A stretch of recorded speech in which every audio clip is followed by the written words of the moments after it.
dugunaren buruz hitz egingo dizuegu. Kaixo, ni Nora naiz eta saguzarrei buruz idatzi dut. Saguzarra ugaztuna eta hegaztia da. Saguzarra hegan egiten duen ugaztun bakarrak dira. Hankaz gora egiten dute lo, eta beraien hegoak manta bat bezalakoak dira. Saguzar 1100 espezie daude munduan. Euskal Herrian 25 espezie besterik ez. Txikienek 29–13 milimetro neurtzen dute, eta 2 gramokoak dira.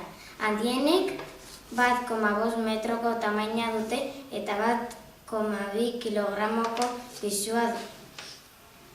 Txikienek hilabete bat egoten dira amaren besoetan eta titia hartzen dute.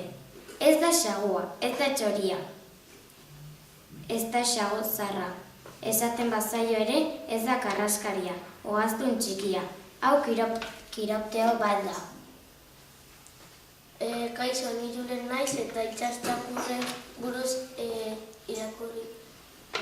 irakurriko dizuet.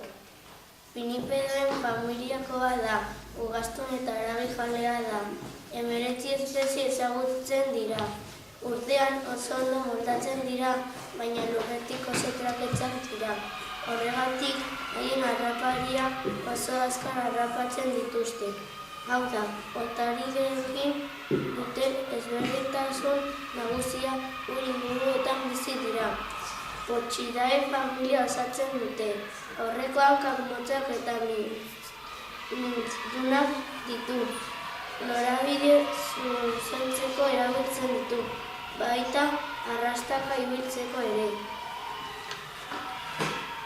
Kaixo, ni Judith naiz eta otsoari buruz irakurriko dizuet.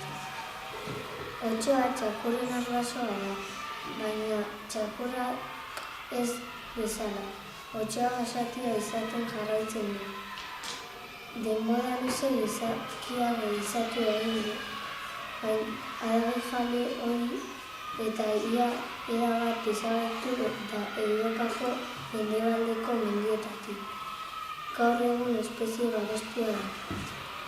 Gustatu al zaizue?